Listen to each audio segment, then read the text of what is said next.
Pemirsa, terima kasih Anda masih menyaksikan Gapai Kemuliaan. Pak Kiai, kita lanjutkan episode terkait Idul Adha ini. Untuk yang tadi takbir, jadi Ya, batasannya apakah sama dengan sama penyembelihan? dengan Oh, oke, penyembelihan. oke. Ayyamut tasyrik itu yang disebutkan di dalam Al-Quran. Wadhkurullaha fi ayyamin Mhm. ma'dudat. Pada hari-hari ma'dudat yang berbilang, itu Oke. adalah mulai hari raya Idul Adha sampai waktu asar di hari tasyrik yang terakhir. Oke, jadi batasannya itu. Pak Kiai, kemudian biasanya yang populer ya jelang Iya, Idul Adha itu misalnya ada jangan memotong rambut, jangan iya, motong kuku atau bagian iya, tubuh yang lain iya, begitu, iya, karena khawatir itu akan iya. mengurangi gitu ya Iya, iya, pahalanya. iya. Sebenarnya Itu sebetulnya tidak konsepnya, mengurangi ya. Itu juga tidak disepakati oleh semua oh oke oke. ulama. Yang paling masyhur itu adalah fatwa dalam mazhab Imam Ahmad bin Mhm, Hambal. mhm. Niatnya itu tasyabuh, Tasyabuh, meniru. oke. Meniru kan begini, orang yang berhaji, misalnya haji tamattu atau Mhm. haji qiron, itu kan dia punya kewajiban untuk menyembelih binatang. Nah, menyembelih binatangnya itu biasanya dilakukan seiring dengan selesainya manasik Manasik haji, haji, oke. dia bertahalul kan. Iya, Dia potong memotong rambut. rambut, kemudian hewannya disembelih di manhar yang ada di Mina itu. Mhm, Maka kita inginlah meniru.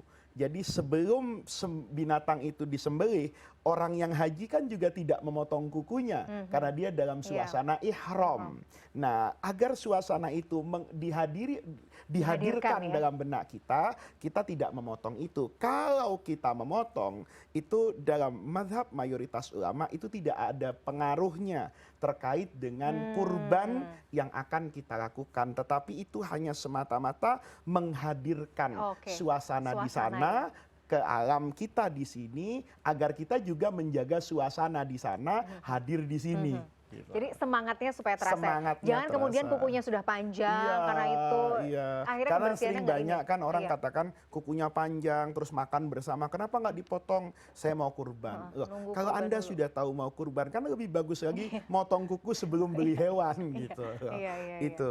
Oke, baik. Nah, Pak Kiai, ini yang juga mungkin menjadi perhatian kita dan kita harus betul-betul menaruh perhatian yang cukup besar. Bagaimana tentang tata cara penyembelihan hewan kurban? Betul, betul, betul.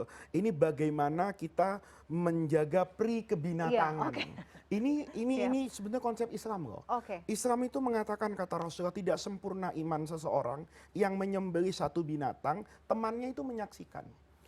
Ini kalau kata Hmm, orang Jawa, ini kebetulan ya saya hadir ke CNN ini, saya dari Samarinda. oke. Di sana ada masjid namanya Darul Falihin. Mhm, Saya beberapa hari yang lalu memberi pengajian di sana, juga bertemu dengan banyak ibu-ibu mhm. yang ternyata selalu menyimak gapai Oh, Masya kemuliaan. Allah. Alhamdulillah. Halo Saya ibu-ibu. tahu betul masjid itu, dia cara menyembelihnya luar biasa. Oke. Dia mendatangkan ustadz Mhm, yang ahli dari aspek syariatnya, tapi juga dia mengundang para pakar mhm, dari fakultas pertanian yang mhm, jurusan peternakan. mhm, peternakan. Bercerita kan, sapi itu, kambing itu akan bagus kualitas Tasnya, oke, dagingnya. oke. Kalau dia sebelum disembelih itu tidak cemas, Hmm, tidak galau, jadi tidak harus takut, dibuat rileks.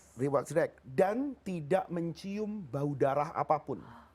Itu luar biasa, itu ilmu pengetahuan kan. Nah, ketika ilmu pengetahuan menyatakan seperti itu, kemudian diimplementasikan tuh. Saya pernah lihat rumah potong di Australia, di New Zealand. New Itu Zealand saya bagus melihat sekali. bahkan melihat Islam ada di sana. Karena binatang-binatang itu disembelih, itu nggak tahu.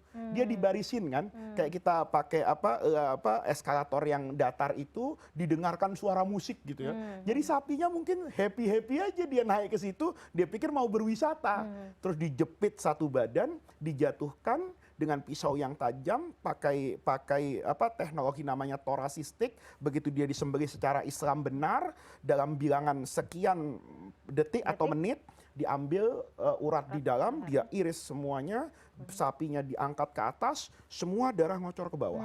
Nah, Hmm. itu kualitas yang luar biasa. Oke, Ketika oke. menemukan seperti itu, saya dapatkan dalam agama begitu. Mhm. Kata Rasulullah, saya malu loh kalau punya umat nyembelih binatang, temannya melihat. Melihat. Dan itu Oke. sering terjadi loh.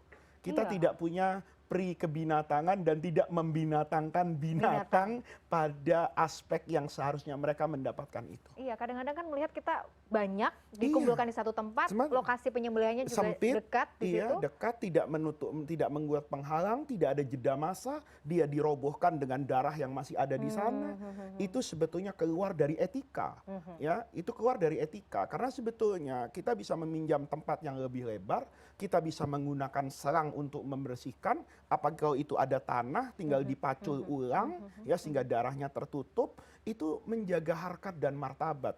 Tidak banyak misalnya orang kemudian bersorak-sorai yang mendatangkan sesuatu rasa kepada binatang itu kan sebetulnya ajaran agama. Dan lebih dari itu Mila ya, kebersihan.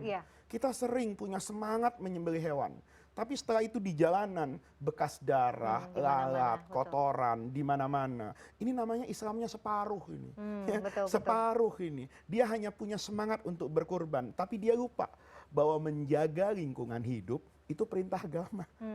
Menjaga kebersihan, menjaga pola hidup sehat, itu tuntunan agama gitu. Nah, ini sebetulnya yang harus terus kita suarakan sehingga cara penyembelihan, keramaian yang hanya mengedepankan semangat dan tradisi itu bisa ditumbuh kembangkan, bukan saja semangat dalam tradisi tetapi juga sesuai dengan tuntunan agama, ilmu kesehatan dan peradaban kemanusiaan. Masya Allah. Ini dahsyat. Nah kadang-kadang mungkin dengan cara seperti ini kita bisa meminimalisir ya Pak Kiai, kan biasanya tuh berita deh kalau pada saat ini ya Idul Adha. Ada sapi kemudian ngamuk, ya kan? Betul. Yang akhirnya merepotkan atau yang semuanya menyembelih gitu. itu bukan ahlinya. Bukan ahlinya. Itu kan berbeda Mila. Saya bisa melihat di beberapa masjid seperti masjid di Samarinda itu bagaimana dia memotong dagingnya, tulangnya itu dalam waktu yang relatif cepat. Dengan teknologi yang sederhana ala masjid, dia bisa memotong 40 ekor sapi, itu selesai sebelum asar didistribusikan. Itu kenapa? Karena dia membangun sistem. Yang kedua, mempertemukan semua pakar. Saya sering bilang kalau penyembelihan hewan, saya itu hanya memberikan kontribusi 10%. Tapi 90%-nya yang ahli. Ahli penyembelihan. Bisa jadi ahli karena pekerjaannya, karena pengalamannya, bisa jadi ahli karena ilmunya. Kan banyak pelajar muslim yang di fakultas peternakan. Kenapa kemudian itu tidak diberdayakan? Kita dengar suara mereka. Gimana sih penyembelihan yang benar menurut ilmu pengetahuan menghasilkan daging yang segar, sehat, kemudian tetap menjaga lingkungan. Masya Allah, ini menarik sekali pembahasannya Pak Kiai. Iya.